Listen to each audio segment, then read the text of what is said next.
Random rants. I remember back elementary school, grade school, we had to do some homework on a Langston Hughes poem, A Dream Deferred. And I see what happens to a dream deferred. They become alcoholic in Cabrini Green projects. Once again, this is the Keith Anderson rant from Good Times. Of course, we're starting from the beginning, like we always do. Now, Keith was actually born in Virginia, in the Suffolk area, Tidewater area. I believe that's a little rural, but nonetheless, he's from that area. His parents passed away at an early age. Thelma mentioned this. You guys watched the show. Y'all already know, right? Parents passed away at an early age in a fatal vehicle accident. And this caused him to move with his grandparents in Chesapeake, Virginia. And he grew up, he was a stellar football star. I believe it was a 4-star running back coming out of high school, where he committed to University of Illinois. And I mean, he played pretty good there, All-American. He was the runner-up to the Heisman. And I know you guys remember the infamous game. We all remember it, right? We all know. We all remember. We all know. Y'all remember the one where he had 8 carries, 194 yards against Michigan State? That game alone almost got him the Heisman. But he ended up losing it. Now, while he was at the University of Illinois, he was majoring in drama. They mentioned that in the show. And he had a project that he had to do, and it required a couple of community service hours, and he had to go out to the hood, to the community center, out in Cabrini. He had to go over there, and he noticed a lady dancing. This lady was one of the finest women that Cabrini Green has ever flowered. Thelma Evans. He saw Thelma and he was like, I gotta marry this girl. And they was fooling around for a month before you guys seen them, right? I guess we can take it to the show now, right? You guys remember the final season of Good Times. It was a 4-part. It opened up with a 4-part episode, I believe. It was a 4-part series, I should say. It was Mama's homecoming, and then was Thelma's wedding and whatnot, right? Well, we're introduced to Keith in that particular episode. Bookman comes up. It's like, because Walona. So let's catch you guys up. I'm so sorry before I just start ranting, right? Walona has been watching the Evans kids for about a whole year because Florida, their mother has abandoned them. Went out to like Arizona somewhere with their new husband, who she never mentions again. I believe he passes away from lung cancer. That's neither here nor there. We will get into that. And Walona's been watching them, and like I said, the kids haven't really been in the house. They've been moving and grooving, shucking and jiving, as they would say, right?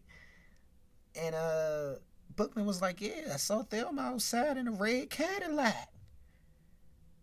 Looked like she was with some dude just kissing him like 3 minutes straight. I don't know, but he gotta have some type of money, So Thelma goes upstairs. Was like, yeah, I was with Keith Anderson. And Mike was like, Keith? You remember little Mike? Mike was like, yeah. Ain't that the dude that just almost won Heisman? He sounded familiar. She was like, yes, he does play football. And we're in love. Yep. So now Thelma's super delusional because she's saying, I'm going to invite him over for dinner so he can meet you guys. I want him to meet the family. And everybody know Thelma can't cook. She bad. She tough. Tough. Mean. But she can't cook. And they like, look, if he really him, we can't mess this money up. So JJ like, if anything, I'm going to go out and get some Chinese food. Walona go bring some hors d'oeuvres. Like, yeah. Because we know she can't cook, Slim. And that leads us to the next scene. Where we finally meet Keith. Big time running back. Almost won the Heisman. Anderson. Disrespectful. Just kisses Thelma for like the first 5 minutes of him being introduced in the show. Like, okay, we get it. You guys are in love. Penny even asks to get an autograph signed. He signs it while he's kissing Thelma. Like, you know that's Janet Jackson? Do she not look familiar? It's Penny. Acknowledge her. This guy comes into Evan's household. He's not humble at all. He doesn't care. He's like, yeah, just there, everybody's on him. They worship him. They're like, this might be it. And at this particular dinner, we get to see Thelma's nasty roast. You guys see it? JJ was trying to cut it for 2 minutes. He couldn't cut it. Thelma finally cuts it for Keith. He eats the food. She's lucky he didn't dump her right there. He could have been like, you know what? I was just with Lucy the other day. Like, I don't need to deal with this. I'm in Cabrini. Like, my car might get stolen. I'm eating this nasty food. Yeah, she bad. But come on now. Is it really worth it? According to Keith, it was worth it because he told him, like, yeah, I'm going to marry you. He already knew that, though. Told Thelma that night, I'm going to marry you. They was like, is this a proposal? Like, the family was like, yeah, we accept. Before Thelma could. But before Thelma could do that, she got on the phone and asked her mother, whom she haven't seen in a year, who just ditched her in Arizona. Like, yeah. Ma, I met a guy. Can I marry him? Yes, baby.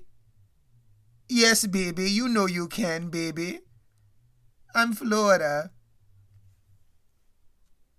We praying to the Lord. Amen.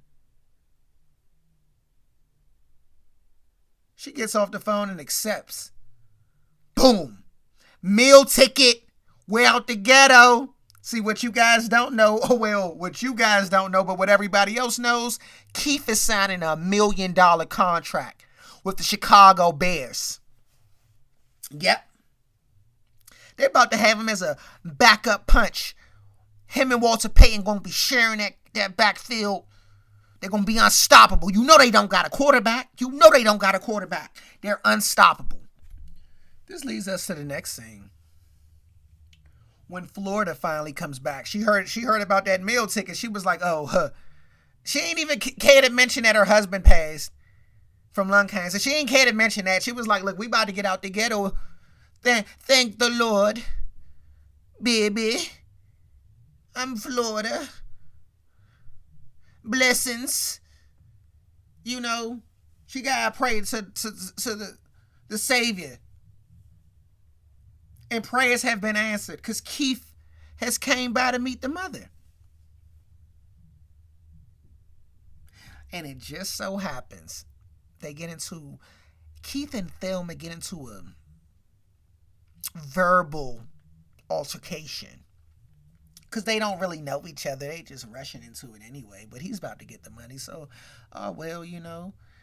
And she's like, yeah, she asks about a female that asked him for an autograph. And he's like, What do you mean? I'm committed to you. Well, you're a football player and all. He's like, well, I got around. It's not like I asked if you was a virgin, Thelma. Lord knows you was. I saw the show. You were about to get married to the African guy a couple seasons ago. You thought we forgot about that? You lucky I got you. I don't got to deal with this. She all upset. He like, I don't got to deal with this. He was about to storm out. Man, Florida hopped up there with that afro, that little fro. Hopped up there so quick, was like, yeah. Nah, Keith, don't go nowhere. I'm about to go talk to Thelma. I'm going to go talk to her. We about to get everything ironed out. All the wrinkles ironed out. She went back there. Hollered at Thelma. It was like, look, baby. Our prayers have been answered, baby. Go out there and get your man and your $1 million ticket so we can get out this ghetto. I'm tired of eating hot oats. If Thelma did that, she went out there. Because Lord knows she almost called off the damn wedding. Oh, but she didn't know. She didn't. And that leads us to the next scene, where we finally meet Keith's best men. You get to meet his football men, and take a glimpse at these men, because you're never going to see them again. Because after this scene, Keith gets to know who his real friends are. He gets to really see that, right? He's going to see that, right? But you guys remember it, though, right? You guys remember it. It was a great, beautiful wedding. You had Penny, who's all but 16 years old, being a flower girl. Like, come on, man. Luckily it's Janet, but yeah. She's like, come on, man. She's like 16, man. What are we doing? Then you got Mike. You got Mike singing. You and I.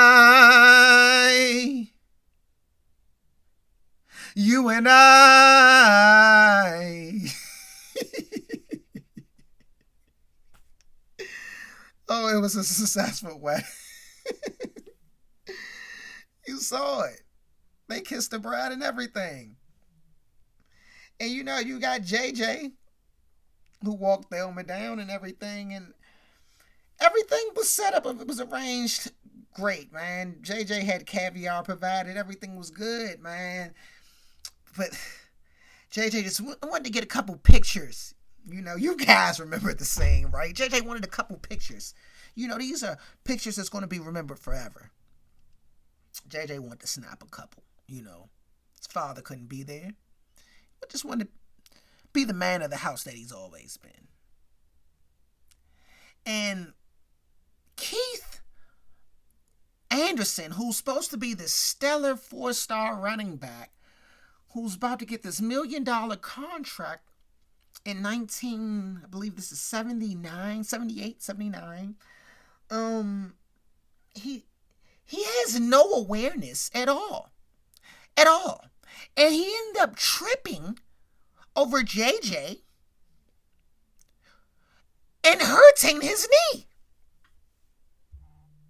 He injures his knee so bad that on the next episode he has a crutch on, and he's like, yeah, the doctor said that I need a second opinion. The first one is saying that I might not be able to play again, man. And he's blaming it on JJ.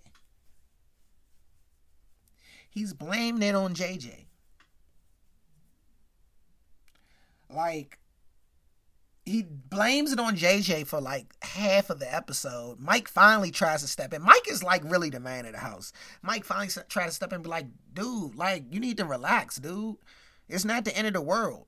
Like, we've all been broke, Welcome to our world. Because you're living with us in Cabrini Green now. He didn't go back and move back with his grandparents. No, he moved in on Florida's couch. Well, in Thelma's room, I should say. which was the bridal suite, because that's what JJ set up for them. He didn't even appreciate that. Went on JJ. Stay away from me, man. Like, because you don't have awareness. You know, you're supposed to be able to juke that. You a running back, right? You juking, like now you messed up your ACL. You know, MCL. And this leads us to that next episode. And I know y'all remember this episode, right? The one when his man called. Was like, yeah, this is my man. What is his name? Like John Stout or something like that. John Staten. John Staten.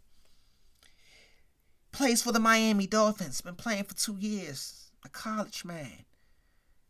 He wasn't at my wedding, but it's my man though, I guess, you know. Because we don't see his friends from the wedding ever again. But throughout this episode, he's having mood swings, like Keith. Like, you're having, like, mood swings, dude? Like, what's going on? Marvin Gaye voice. Like, it's 1 minute he's upset because he can't find a job. So by now, Keith is a part-time cab driver. I don't know if he still has the Cadillac. We don't know that. But he is driving a cab. He's no longer... He does work out. Certain scenes you'll see him jogging... And off the camera, he's working out. And still dealing with the agent and whatnot, Mr. Compton. Mr. Compton was the agent. But he's like, he has this like, 1 minute he's upset, and then he goes in the bathroom, and he stores a bottle of cheap vodka. In the worst place you can store it, in like the toilet area, like where the water is. Like, what? And he's drinking it straight. And this is when we find out the real Keith. See, Keith gave a sign in that first episode when he was arguing with Thelma and the mother was there. He was like, Mama, step out of it. He was a little aggressive to Florida. We just didn't realize it. Keith is a full-fledged alcoholic with early signs of CTE. He's drinking vodka straight, cheap. It looks like Bowman's vodka. Please pop off. You guys familiar with the cheap vodkas? You guys familiar? I'm talking about the level under Smirnoff. That's what he's drinking. JJ, they before we even get to that, he comes out and he's a new guy when he's drunk. Like, hey, JJ, I know I just said I didn't want to get a job with you, but I'm ready to do it. I'm ready to go. Let's go. Like, dude. JJ and Mike go in the bathroom. They like, what's up with him? They see the bottle. They like, oh no, he's an alcoholic. And the whole time, they come to the conclusion that he might be touching himself too. Slim is a chronic masturbator and an alcoholic, Slim.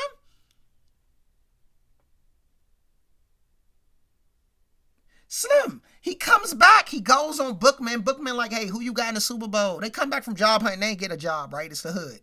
79. Bookman like, hey, who you got in the Super Bowl? Keith? He like, yo, mama. Like, Bookman was about to pop off on him like, look, dude, I don't care about your football career, dude. We can go. Dude, try and get another drink, Slim. And try and toss one off. He upset again. He walks in the house, he's mad again. Y'all remember the episode, man? He showed you who he was. Showed you.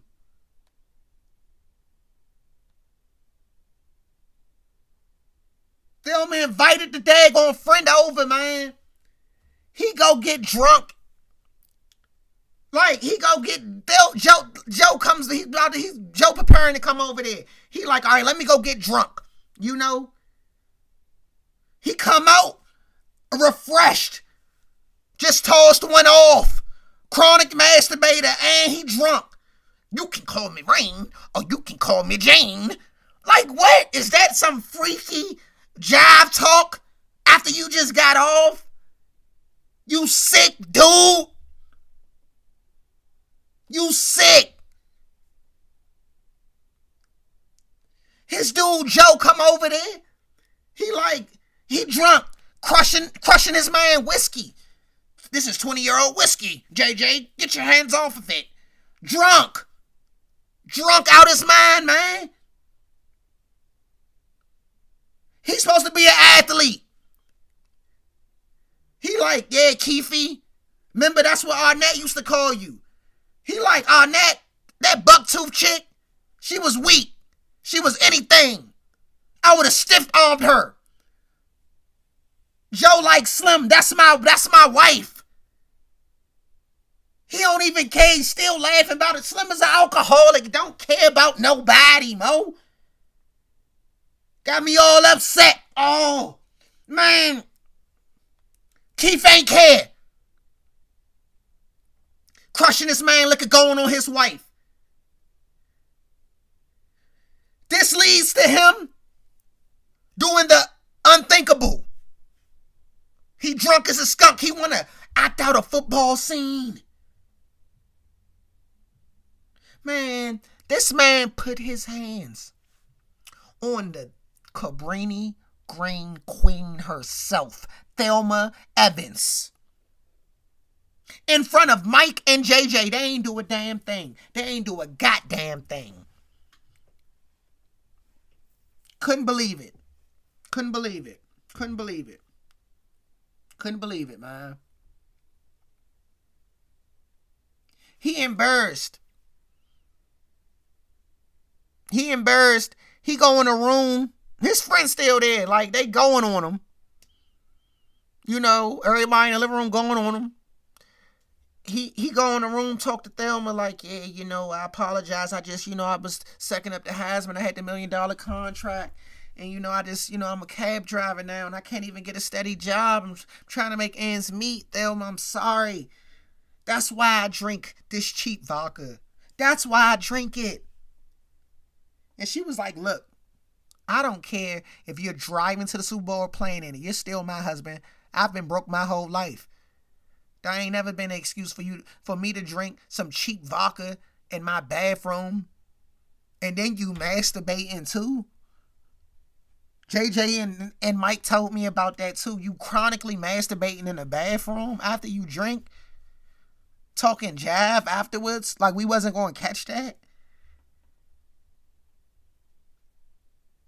Slim, he couldn't even, after she brought that masturbation stuff up, man, he was like, I ain't even doing this no more. He threw the bottle. And she was like, you know what?